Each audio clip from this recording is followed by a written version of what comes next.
Sultan Nazrin Muizzuddin Shah bertitah penyertaan pengundi baharu dalam sistem demokrasi negara ditafsirkan sebagai peluang yang memberikan kuasa lebih besar kepada anak muda untuk memilih pemimpin dan mencorakkan kerajaan. Menyentuh aspek tanggungjawab politik, Sultan Perak menambah keputusan pelaksanaan pendaftaran pengundi secara automatik bagi mereka yang berusia 18 tahun hendaklah dilihat bukan sekadar memberi hak mengundi kepada golongan remaja. Sebaliknya, anak muda perlu dibimbing agar memiliki tahap literasi politik yang berupaya memahami erti dan amalan demokrasi yang sihat lagi membina. Selain itu, Sultan Nazrin menambah kumpulan tersebut juga perlu memahami sistem kerajaan, sistem pentadbiran, proses pembentukan kerajaan serta elemen-elemen yang wajib dimiliki oleh pemimpin. Anak muda perlu dibimbing untuk memiliki jati diri dan nilai-nilai moral yang betul, berpaksikan undang-undang, menolak rasuah dan sogokan, memiliki kematangan menilai antara yang makruf dengan yang mungkar, arif membezakan antara fakta dengan fitnah, bijaksana mengenali antara permata dengan kaca.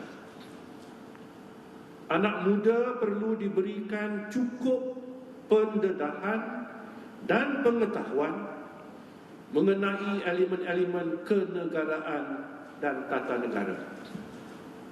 Untuk itu, pembentukan sahsiah dan jati diri perlu dipupuk dan dijadikan komponen dalam kandungan pendidikan negara.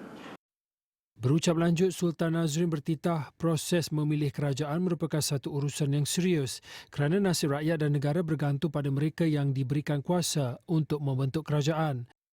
Justru perkara yang menjadi pertimbangan ketika melakukan pengundian hendaklah berasaskan pemikiran yang rasional, berteraskan fakta dan bukannya berasaskan sentimen serta emosi. Dalam ucapan yang sama, Sultan Nazrin turut menyentuh 4 perkara lain iaitu keanggotaan Suruhanjaya Pilihan Raya SPR, pengurusan pilihan raya, tanggungjawab membina negara bangsa serta Majlis Raja-Raja.